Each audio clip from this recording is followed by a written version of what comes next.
Good morning student, एक बार फिर आपका स्वागत है आपके अपने बिग वी यूट्यूब चैनल में। जैसा कि मैंने आपको पिछली क्लास में प्रॉमिस किया था कि अब अगली क्लास में हम लोग नया टॉपिक स्टार्ट करेंगे, नया चैप्टर लेंगे। तो आज हम लोग नए चैप्टर के साथ अपनी वीडियो की शुरुआत करते हैं। आज हम लोग नया चैप्टर लेंगे, इशू ऑफ डिबेंचर। तो इशू ऑफ डिबेंचर टॉपिक करवाने से पहले आपको जानकारी होनी चाहिए कि डिबेंचर होते क्या है।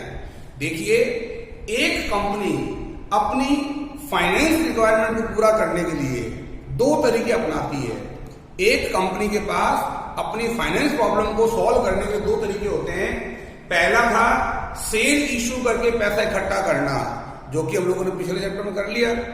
अगर कोई कंपनी सेल इशू करके पैसा इकट्ठा करती है तो आप लोगों ने पिछले चैप्टर में सीखा, इशू ऑफ सेल के अंदर सीखा कि कंपनी किस प्रकार से पैसा इकट्ठा करती है।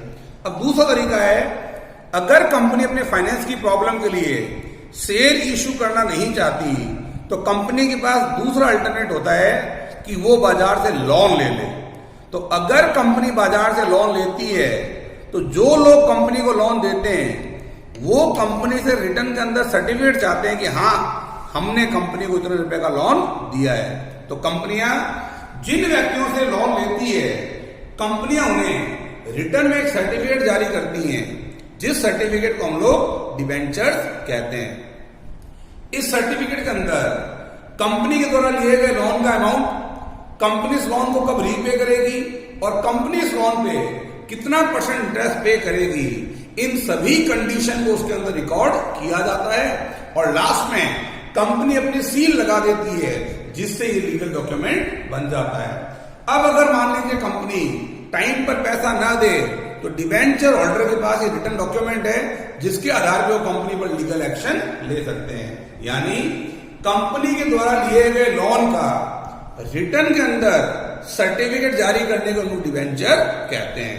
क्लियर? एक कंपनी अपने डिबेंचर 3 प्रकार से इशू कर सकती है, पार पर, प्रीमियम पर, डिस्काउंट पर। यानी जितने की डिबेंचर की फेस वैल्यू है, अगर कंपनी उतने में ही डिबेंचर इशू करती है तो ये कहलाता है एट पार। अगर कंपनी फेस वैल्यू से ज्यादा पर इशू करती है तो ये कहलाएगा एट प्रीमियम। और अगर कंपनी कम पर इशू करती है, फेस वैल्यू से कम पर इशू करती है, तो ये कहलाता है डिस्काउंट। तो एक कंपनी अपने डिबेंचर 3 प्रकार से इशू कर सकती है, पार, प्रीमियम और डिस्काउंट। मैं आपको चार्ट के द्वारा समझाता हूं। एक कंपनी अपनी डिबेंचर 3 बेसिस पर इशू कर सकती है। देखिए कौन कौन से बेस हो सकते हैं। Issue of debenture, issue of debenture.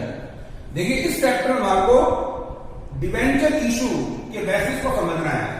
तो एक कंपनी अपने डिबेंचर 3 बेसिस पर इशू करती है, जिसके अंदर पहला बेस मैंने आपसे डिस्कस किया था। पहला बेस है प्राइस बेसिस, मूल्य के आधार पर। एक मूल्य के आधार पर कंपनी अपने डिबेंचर 3 प्रकार से इशू कर सकती है।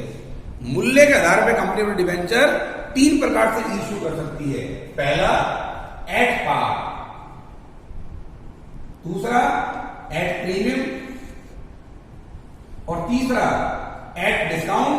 जैसा कि मैंने आपको थोड़ी देर पहले बताया, अगर फेस वैल्यू पे इशू करें तो पार, फेस वैल्यू से ऊपर भी इशू करें तो प्रीमियम और फेस वैल्यू से कम पर इशू करें तो वो कहलाएगा एट डिस्काउंट। दूसरा है कंसीडरेशन बेसिस, कंसीडरेशन बेसिस, प्रतिफल के आधार पर। तो कंपनियां कंसीडरेशन के आधार पर डिबेंचर 3 प्रकार से इशू कर सकती है। 3 कंसीडरेशन को बेस मानते हुए डिबेंचर इशू कर सकती है। पहला है कैश कंसीडरेशन, कैश कंसीडरेशन। दूसरा है नॉन कैश कंसीडरेशन और तीसरा है मॉर्गेज कंसीडरेशन, मॉर्गेज कंसीडरेशन। अगर कंपनी पैसा लेकर डिबेंचर इशू करती है तो यह कहलाता है कैश कंसीडरेशन। अगर कंपनी कैश के अलावा किसी अन्य पैसे पर डिबेंचर इशू करती है, जैसे कंपनी ने बिल्डिंग परचेज की, बदले में डिबेंचर इशू कर दिए, मशीन परचेज की, बदले में डिबेंचर इशू कर दिए, कोई बिजनेस परचेज किया उसका डिफरेंस आपको डिवेंचर इश्यू करके कंप्लीट कर दिया, तो ये कहलाएगा नॉन कैश कंसिडरेशन। इसके अलावा तीसरा तरीका होता है मॉर्गेज, यानी कंपनी बाजार से लोन लेवे और सामने वाले को एज ए सिक्योरिटी अपने डिवेंचर गिरवी रख दे। अगर कंपनी अपने डिवेंचर गिरवी रखकर लोन लेती है, तो अगर कंपनी डिवेंचर गिरवी रख रही है तो कंपनी के पास डिवेंचर जा रहे हैं। ये इसका तीसरा टॉपिक होता है मॉर्गेज कंसिडरेशन। ठीक है, अब तीसरा मेन कहते हैं condition of redemption. Condition of redemption, अगर कंपनी ने डिवेंचर इश्यू किए हैं, यानी कि कंपनी ने बाजार से लोन लिया है, तो कंपनी को लिए गए लोन का एक पीरियड के बाद रीपेमेंट करना पड़ेगा, लोन को चुकाना पड़ेगा। तो अगर कंपनियां डिबेंचर इश्यू करते समय पहले से ही तय कर लेती है कि इनका रिडेम्पशन कैसे होगा, अगर कंपनियां डिबेंचर को इश्यू करते समय पहले से तय कर ले कि इसका रिडेम्पशन कैसे होगा, पार पर होगा, प्रीमियम पर होगा या डिस्काउंट पर होगा, तो इश्यू की एंट्री मामूली से चेंज हो जाएगा। देखिए, 3 कंडीशन होती है इश्यू की और 3 कंडीशन होती है रिडेम्पशन की। एक कंपनी अपने डिबेंचर पार पे, प्रीमियम पर, डिस्काउंट पर इश्यू कर सकती है। इसी प्रकार एक कंपनी अपने डिबेंचर का रिडेम्पशन पार पे कर सकती है, प्रीमियम पर कर सकती है और डिस्काउंट पर कर सकती है। यानी 3 कंडीशन इश्यू की, 3 कंडीशन रिडेम्पशन की, तो कुल मिला के 9 तरीके हो सकते हैं। पहला, अगर मान लो कंपनी इश्यू कर रही है पार पे, तो रिडेम्पशन हो सकता है पार भी करे, हो सकता है प्रीमियम पर करे, हो सकता है डिस्काउंट पे करे। अगर मान लो कंपनी ने डिबेंचर इश्यू कर रही है डिस्काउंट पर, तो रिडेम्पशन हो सकता है पार पे हो सकता है प्रीमियम पर हो और हो सकता है डिस्काउंट पर हो। अगर मान लो कंपनी ने डिबेंचर इश्यू कर रही है प्रीमियम पर, तो रिडेम्पशन 3 प्रकार से हो सकता है। रिडेम्पशन पार पे हो सकता है, रिडेम्पशन प्रीमियम पर हो सकता है और रिडेम्पशन डिस्काउंट पर भी हो सकता है। तो देखो, इश्यू की 3 condition, issue at par, issue at discount, issue at premium. Redemption की 3 कंडीशन होती हैं। जितने भी डिबेंचर कंपनी ने इश्यू किए थे भुगतान उतना ही करे, उससे ज्यादा करे, उससे कम करे। पार, प्रीमियम, डिस्काउंट उतना ही करे, ज्यादा करे और कम करे। तो कुल मिला के 9 कंडीशन हो सकती है इश्यू की। आप लोगों को कोई चेंज नहीं करना है, जो नॉर्मल इश्यू की एंट्री होती है आपको वही इश्यू की एंट्री करनी है। लेकिन अगर रिडेम्पशन प्रीमियम पर होना है, अगर रिडेम्पशन प्रीमियम पर होना है, तो उस नॉर्मल एंट्री के अंदर थोड़ा सा चेंज हो जाएगा। एक लाइन डेबिट के अंदर इंक्रीज हो जाएगी, एक लाइन क्रेडिट में।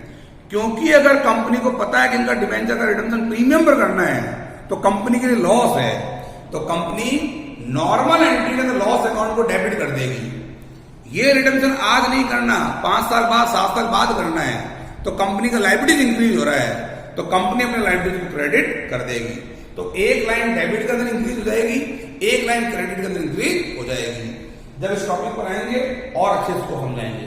तो आज हमारा टॉपिक है, आज हम लोग करेंगे प्राइस बेसिस। देखिए, दोबारा कह रहा हूं, एक कंपनी अपने डिबेंचर 3 बेसिस पे इश्यू कर सकती है, जिसके अंदर पहला है प्राइस बेसिस। तो हम लोग प्राइस बेसिस से स्टार्ट करते हैं। इस पूरे टॉपिक को समझाने के लिए आपको एक क्वेश्चन इसका, एक क्वेश्चन इसका, एक क्वेश्चन इसका करवाना होगा।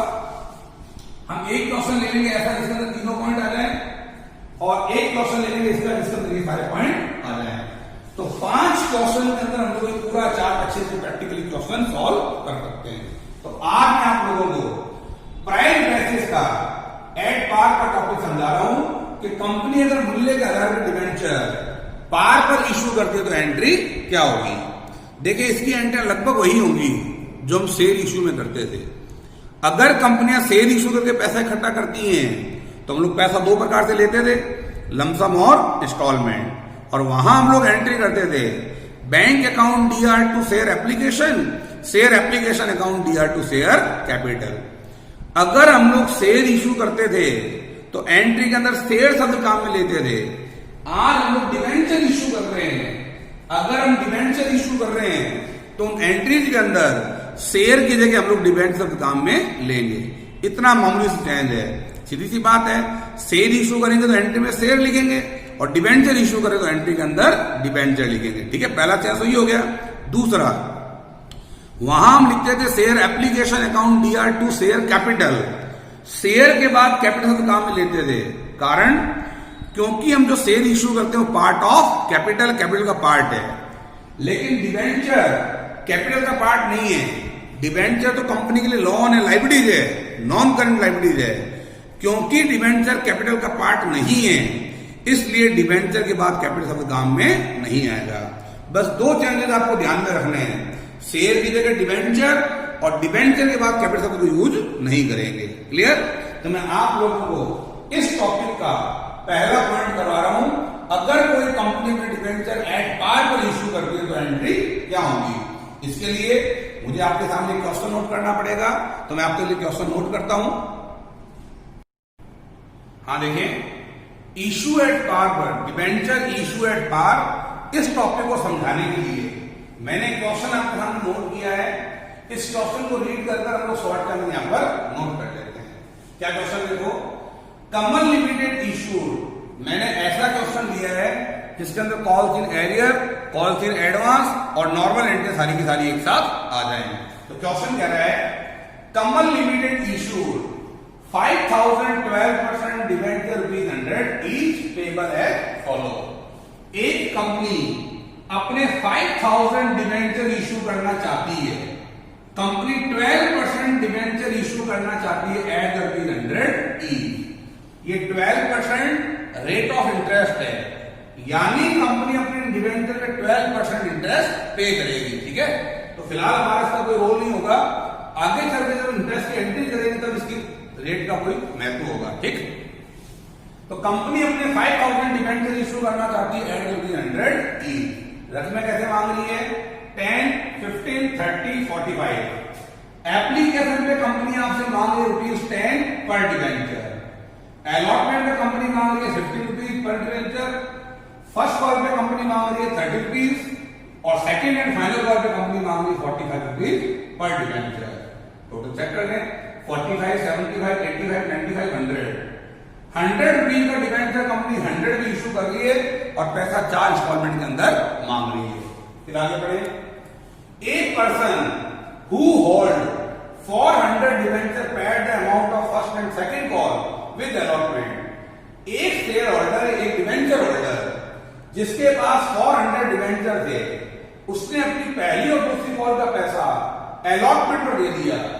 पहली और दूसरी कॉल का पैसा अलॉटमेंट पर दे दिया, यानी कि उसने एडवांस दे दिया। पहली और दूसरी कॉल का पैसा अलॉटमेंट दे दिया। अब अलॉटमेंट के सामने लिखो 400 डिबेंचर एडवांस। तो उसने एडवांस क्या दिया होगा, उसने पहली कॉल का एडवांस दिया होगा 400 into 30, यानी 12,000 तो फर्स्ट कॉल का एडवांस दिया और 400 into 45, 18,000 उसने दिया हमारे को सेकंड कॉल का एडवांस। 400 into 30, 12,000 फर्स्ट कॉल का एडवांस, 400 into 45, 18,000 सेकंड कॉल का एडवांस।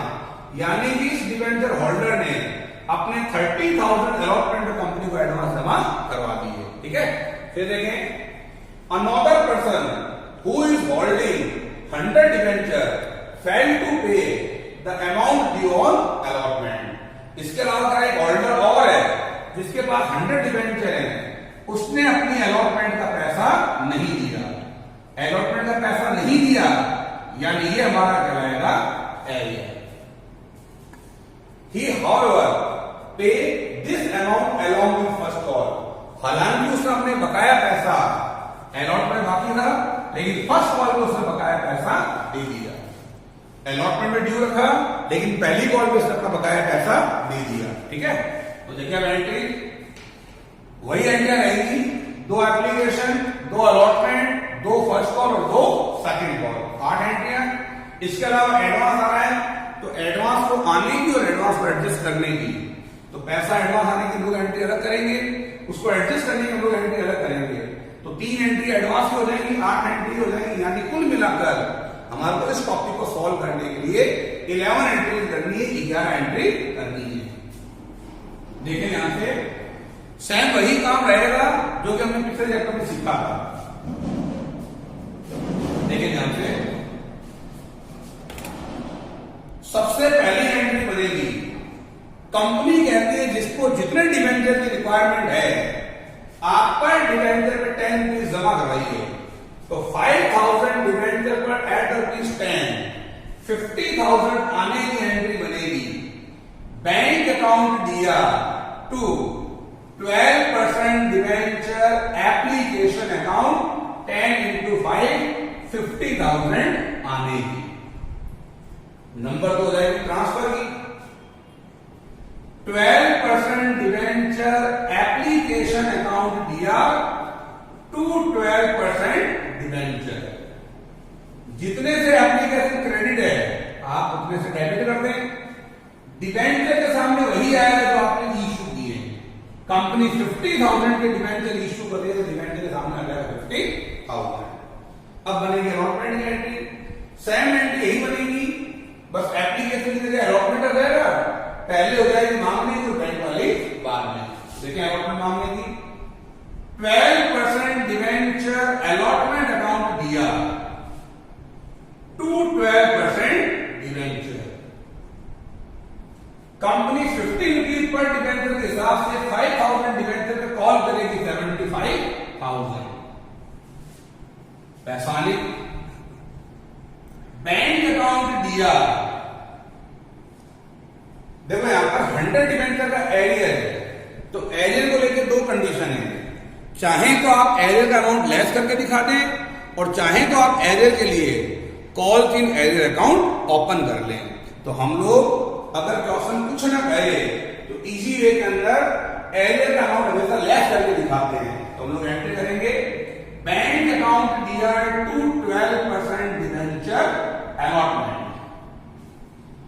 100 डिवेंचर का एरियर है, यानी कि 1500 एरियर है। एक डिवेंचर पे कंपनी ने 50 रुपीज मांगा था, तो 5,000 डिवेंचर कंपनी 75 मांग रही है, लेकिन 100 डिवेंचर का एरियर है, यानी 1500 एरियर है। तो 75,000 मांगे थे,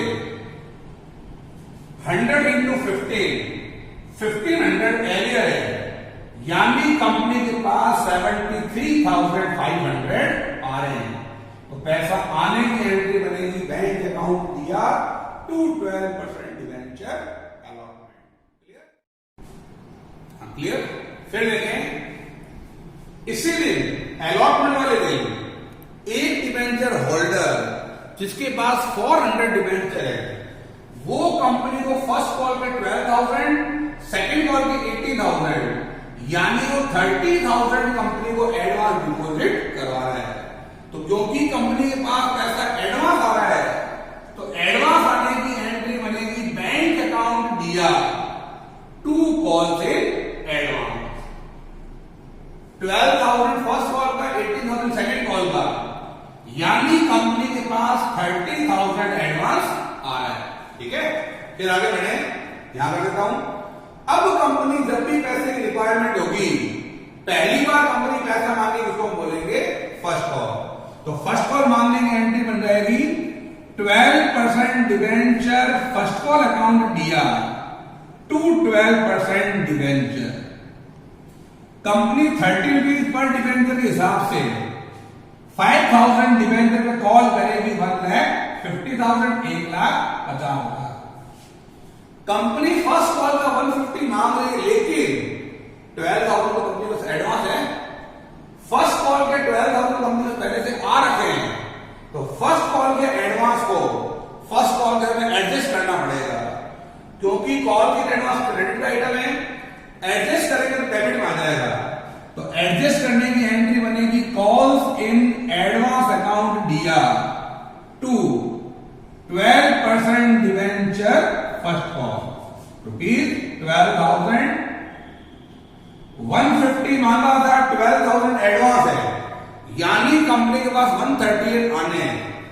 फर्स्ट कॉल पे कोई एरियर नहीं है, तो फर्स्ट कॉल का पैसा आने की एंट्री बनेगी, बैंक अकाउंट दिया टू 12% डिवेंचर फर्स्ट कॉल, 150 मांगा था, 12,000 एडवांस है, कोई एरियर नहीं है, यानी कंपनी के पास 1,30,000